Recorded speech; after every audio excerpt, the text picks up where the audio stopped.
So the origin of the Carbon X, David Ryan Harris was the first guy to ask me if I would be willing to put two blues into one box. And I love Dave and I love his playing, and so of course I was excited to do that. And then several other guys approached me about the same thing. Theo Katzman and I talked about it. Buddy Blues and I had talked about it. And so it was pretty obvious that we needed to do this. But in doing this, just putting two carbons together was not something that I was super excited about. It was really bright, and I just kind of wanted some of the more lower gain, higher clipping sounds that I could get out of a different circuit than what I had turned this into. So I went back to the drawing board and just kind of re-engineered what I wanted to be this side, which is not the same as this side. There's not as much output. There's a lot more gain. It doesn't clip the same way. It doesn't have the same amount of headroom or compression, but it was more of a really dynamic overdrive to drive this side, which is what I was really excited about. And as David and I went back and forth, he got really excited about it too. So much so that when we got to the final version, we both were like, let's not change anything. Maybe we'll add things in the future, but for now, this is exactly what we wanted. So the original Bluesbreaker pedal did not have much output. You definitely had to turn the volume up all the way to use it, at least I did, and run your gain and your tone up for it to get to unity gain. And it's a great sounding, really interesting, chewy pedal that's fun. You run it into a loud amp, but it had one use. So when I redesigned that pedal for the Pro Team, we added a whole extra gain section and just kind of re-engineered the pedal to eliminate some of that problematic nature of that pedal, for me at least, in the way that I wanted to use it. So on the Carbon X, the left side is the same circuit with that added output section. It's nice and loud. It has lots of headroom. It has nice compression, and it's very chimey and clean and works great to boost or as a light overdrive. But when we decided to stack two of those together, I wanted the right side to be something fairly different. So I went back to the original Bluesbreaker and started again.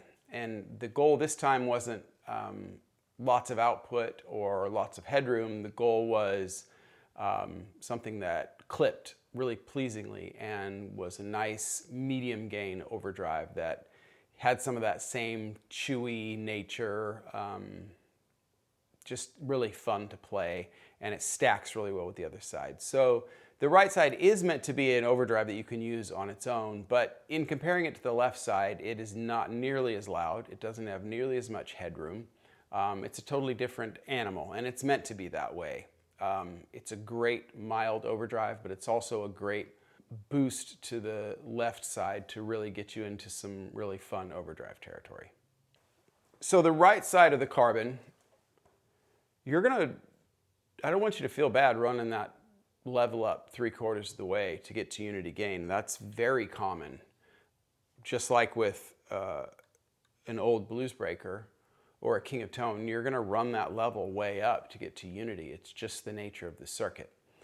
Whereas this side, if you run the level up that far, you might blow a speaker, depending on how you have things set.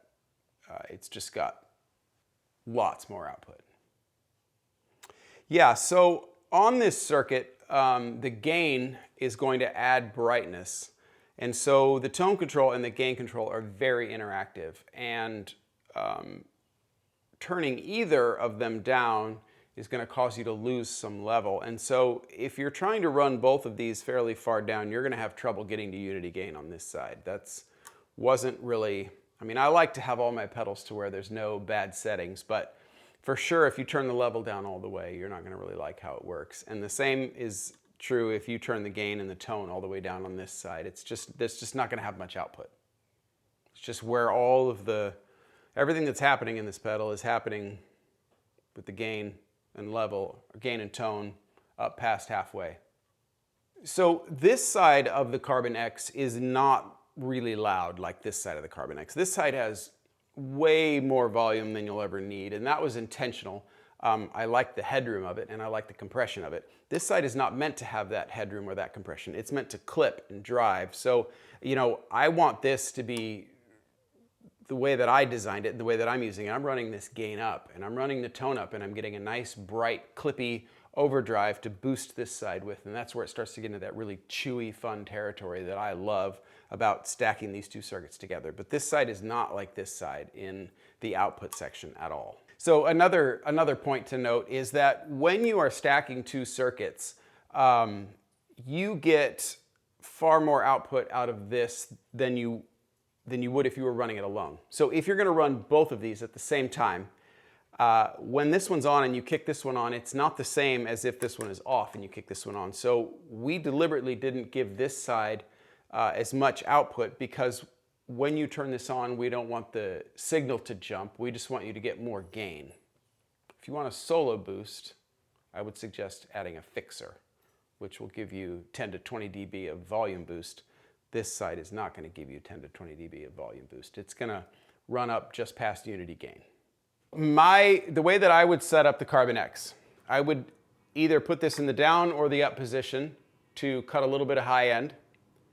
I tend to run the gain just above half and the level just below. And the tone kind of depends on what amp I'm using. If I need a little more crispy or a little less. I tend to run this side gain about there, level about there, and tone up a little bit too. And I find that stacked, that gives me a really amazing overdrive sound. And then I also have this side, you know, it doesn't, not necessarily always on, but sounds good on. Boosts my cleans and gives me a little more crispy clipping sound. So if I want a warmer clean sound, I would not run this side. And if I want like a brighter, crispier clean sound, I would use this side. And then this would give me a good boost for a nice overdrive or a lead line or even just a heavier rhythm sound. I love the King of Tone pedal. It is a fantastic dual overdrive. It stacks incredibly well, and it's a really interesting pedal. Much like the original Blues Breaker, I find myself running the level way up, and I find it to be darker than I would prefer. So, for me, this side is more like an original Blues Breaker, but it's brighter. It has a different clipping section. It has more output and it has more gain, and it's more the way that I would design a Blues Breaker to be if I was to take a Blues Breaker and say, hey, I want to make this really usable for my current live pedal board in 2024. And this section is completely different as well because it's got an extra output section, it's got a lot of headroom, it's got a lot of compression, and it's what I designed when I wanted a output section that could handle being hit really hard with an overdrive and not falling apart, and also work as a good boost, work as a good always-on drive if you're running a darker amp. So I love the King of Tone. This is fairly completely different. The high cut on this side, when we put this in, it's because I was playing around with stacking two of these circuits and found it to be really bright. And I also found that it was useful as I was using this pedal on its own as the Carbon running. I love using it for bass. I love stacking it with a lot of different drives. When we stacked it with the green side, as in the Protein, I didn't ever find the need for a high cut. The green side overdrive, the Atom, is warm, and I didn't ever feel the need for a high cut. But when I started using this on its own or stacking two of these together, I found the need for a high cut. It is very, very high cut, as in I'm not getting down into the mids, or I'm trying not to get down into the mids at all. I'm just shaving off offensive top end frequencies.